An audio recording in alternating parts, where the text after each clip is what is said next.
ಬೆಂಗಳೂರಲ್ಲಿ ಹೆತ್ತ ಮಗುವನ್ನೇ ಕೊಂದಿರುವಂತ ಪಾಪಿ ಹೆತ್ತವರು, ಹಸುಗೂಸಿನ ಮೇಲೆ ಕ್ರೌರ್ಯ ತೋರಿದಂತ ರಾಕ್ಷಸರು, 11 ತಿಂಗಳ ಮಗುವನ್ನ ಫುಟ್ಬಾಲ್ ರೀತಿ ಒದ್ದಿದ್ದಂತ ತಾಯಿ.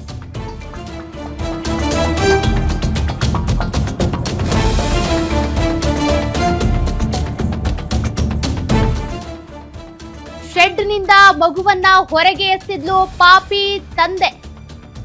ಹೆಂಡತಿ ಮೇಲೆ ಅಕ್ರಮ ಸಂಬಂಧ ಶಂಕೆ ಇರೋದ್ರಿಂದ ಗಂಡ ಹೆಂಡತಿ ಮಧ್ಯೆ ಜಗಳ ಆಗಿದೆ. ಆ ಜಗಳದಲ್ಲಿ ಹಸುಗೂಸು ಆ ಮಗುವನ್ನೇ ಕೊಂದು ಹಾಕ್ಬಿಟ್ಟಿದ್ದಾರೆ. ಮಂಚದಿಂದ ಬಿತ್ತು ಅಂತೇಳಿ ಕತೆ ಕಟ್ಟಿದ್ರು ಪೋಷಕರು. ಗಂಡ ಹೆಂಡತಿ ಜಗಳದಲ್ಲಿ ಕೂಸು ಬಡವಾಯ್ತು ಅಂತಾರಲ್ಲ, ಇಲ್ಲಿ ಕೂಸನ್ನ ಸಾಯಿಸೇ ಬಿಟ್ಟಿದ್ದಾರೆ. ಆದ್ರೆ ತಾರೆ ಮಂಚದಿಂದ ಬಿದ್ದು ಸತ್ತು ಹೋಗಿದೆ ಅಂತ ಕತೆ ಕಟ್ಟಿದ್ದಾರೆ ಈ ಪೋಷಕರು.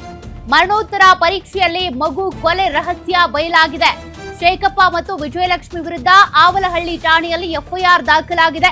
ರಾಕ್ಷಸ ತಂದೆಯ ಬಂಧನ ಆಗಿದ್ದು, ಪಾಪಿ ತಾಯಿಗಾಗಿ ಶೋಧ ಕಾರ್ಯ ನಡೀತಾ ಇದೆ.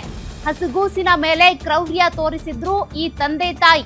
ಗಂಡ ಹೆಂಡತಿ ಎಷ್ಟೇ ಜಗಳ ಆಡಿದ್ರು ಕೂಡ ಮಗುಗೋಸ್ಕರ ಒಂದಾಗ್ತಾರೆ. ಮಗುಗೋಸ್ಕರ ಜಗಳ ಆಡದೇ ಇರೋ ರೀತಿಯಾಗಿ ನೋಡ್ಕೊಳ್ತಾರೆ. ಜಗಳ ಆಡಿದ್ರು ಕೂಡ ಮಗುವನ್ನ ಚೆನ್ನಾಗಿ ನೋಡ್ಕೊಳ್ಬೇಕು ಅನ್ಕೊಳ್ತಾರೆ.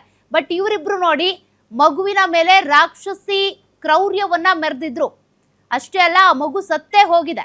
ಆದ್ರೆ ಮಂಚದಿಂದ ಬಿದ್ದು ಸತ್ತು ಹೋಗಿದೆ ಅಂತ ಕತೆ ಕಟ್ಟಿದ್ರು. ಆದ್ರೆ ಮಗುವಿನ ಮರಣೋತ್ತರ ಪರೀಕ್ಷೆಯಲ್ಲಿ ಗೊತ್ತಾಗಿದೆ ಇದು ಕೊಲೆ ಅನ್ನೋದು. ಸದ್ಯ ಆ ಪಾಪಿ ತಂದೆಯನ್ನು ಅರೆಸ್ಟ್ ಮಾಡಿದ್ದಾರೆ. ಆದ್ರೆ ತಾಯಿಯ ಹುಡುಕಾಟ ಈಗ ಮುಂದುವರೆದಿದೆ. ಸಸ್ಪಿಷಿಯಸ್ ಆಗಿರೋ ಕಾರಣಕ್ಕೆ ಡೀಟೇಲ್ ಎಂಕ್ವೈರಿ ಮಾಡಿ ಆ್ಯಂಡ್ ಅದರಲ್ಲಿ ಡೆತ್ ಕಾರಣ ಏನಂದರೆ ಇಂಟರ್ನಲ್ ಬೋನ್ಸ್ ಎಲ್ಲ ಫ್ರ್ಯಾಕ್ಚರ್, ರಿಬ್ಸ್ ಬೋನ್ಸ್ ಫ್ರ್ಯಾಕ್ಚರ್ ಆಗಿದ್ದು, ಮತ್ತು haemorrhage and shock and respiratory system failure ಅಂತ ಒಂದು ಕಾರಣ ಕೊಡ್ತಾರೆ ಡೀಟೇಲಿ. ಆ್ಯಂಡ್ ಇದರಲ್ಲಿ ಇಂಟರ್ನಲ್ ಇಂಜುರೀಸ್ ಆಗೋದು ಕಾರಣ ಕೊಡ್ತಾರೆ. ಇದರ ಬೇಸಿಸ್ ಮೇಲೆ ಇಮಿಡಿಯೇಟ್ಲಿ ಆ ಯುಡಿಯಾನ PSI ಯಾರು ಇನ್ವೆಸ್ಟಿಗೇಷನ್ ಆಫೀಸರ್ ಇರ್ತಾರೆ ಅವರು ಕೊಟ್ಟಿದ್ದ ಕಂಪ್ಲೇಂಟ್ ಆಧಾರದ ಮೇಲೆ ಮರ್ಡರ್ ಸೆಕ್ಷನ್ನಲ್ಲಿ FIR ಮಾಡಿದ್ದೀವಿ. ಅದೇ ತಿಂಗಳಲ್ಲಿ ಇಮಿಡಿಯೇಟ್ಲಿ ಅದರಲ್ಲಿ ಅಕ್ಯೂಸ್ಡ್ ಯಾರಿದ್ದಾರೆ ಅವರ ತಂದೆಯನ್ನು ನಾವು ಅರೆಸ್ಟ್ ಮಾಡಿ ಜುಡಿಷಿಯಲ್ ಕಸ್ಟಡಿಗೆ ಕಳಿಸಲಾಗಿದೆ. ಇದರಲ್ಲಿ ಅವತ್ತೊಂದು ದಿನ ಏನಾಗಿದೆ ಅಂದರೆ,